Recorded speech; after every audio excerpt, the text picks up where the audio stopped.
কোনো মেম্বারও আসে নাই, চেয়ারম্যানও আসে নাই, উপজেলার দিয়ে কোনো চেয়ারম্যানও আসে নাই এই পর্যন্ত।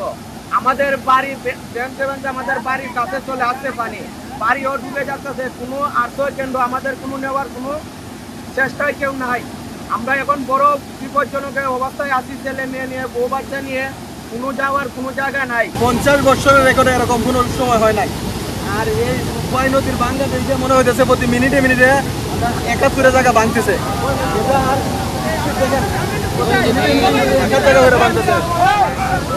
একটু বিচ্ছেন ভাঙতেছে।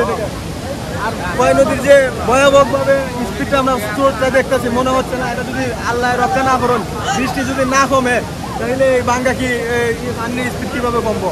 এটা ছোট্ট একটা ইঁদুরের গাতা যে পানি যাচ্ছিল, তখন আমাদের গ্রামবাসী সবাই এগিয়ে যাচ্ছিল এটা বন্ধ করার জন্য। তখন বন্ধ করার যত চেষ্টা করছে, বন্ধ করা যায় নাই।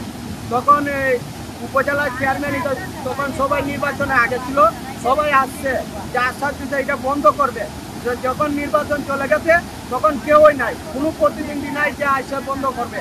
তখন পানীয় বোর্ডের লোকেরা আসলো না, নিল যে বন্ধ করবে, তখনও বন্ধ করে না। তখন টেন্ডার নেওয়া হয়েছে মেম্বারে, আমাদের ইউনিয়ন মেম্বারে টেন্ডার নিতে, যে টেন্ডার নেওয়ার পরে এখানে কিছু পল্লী গাছ ছিল। তারপরে এই অবস্থায় আছে যে কোনো ইঞ্জিনিয়ার আসে না, সরকার থেকে কোনো ইঞ্জিনিয়ার আসতেছে না, তার জন্য এটা বন্ধ করতে পারে নাই। নদী খনন হচ্ছে না, পাহাড়ি জল রয়েছে, ত্রিপুরার পাহাড়ি জল, সেই পাহাড়ি জলের যে পানি, সে পানিটা কোন দিকে যাবে? যদি এখানে যে শহররক্ষা এবং গ্রাম রক্ষা বা যদি মজবুত হতো, টেকসই হতো, তাহলে কিন্তু এরকম হতো না। হাজার হাজার মানুষের স্বপ্ন, যারা কৃষক রয়েছেন তাদের যে কৃষি জমি, সেটা কিন্তু বিলীন হয়ে গেছে। এই অবস্থায় এখন চুক্তু বাংলা ছিল, এখন গুলো আসার কারণে এখন এত বড় বাঙ্গনটা দিতে যাওয়ার পর আমাদের বাড়ি ঘরও নিয়ে যেতেছে। এখন তো কোনো মেম্বার চেয়ারম্যান আসে নাই, আমাদের পাশে এসে দাঁড়ায় নাই যে আমরা তোমরা আশ্বাস দিচ্ছি, আমরা একটা আশ্রয় কেন্দ্র দিই, তোমাদেরকে নিয়ে যাবো, এরকম কোনো আশ্বাস নাই।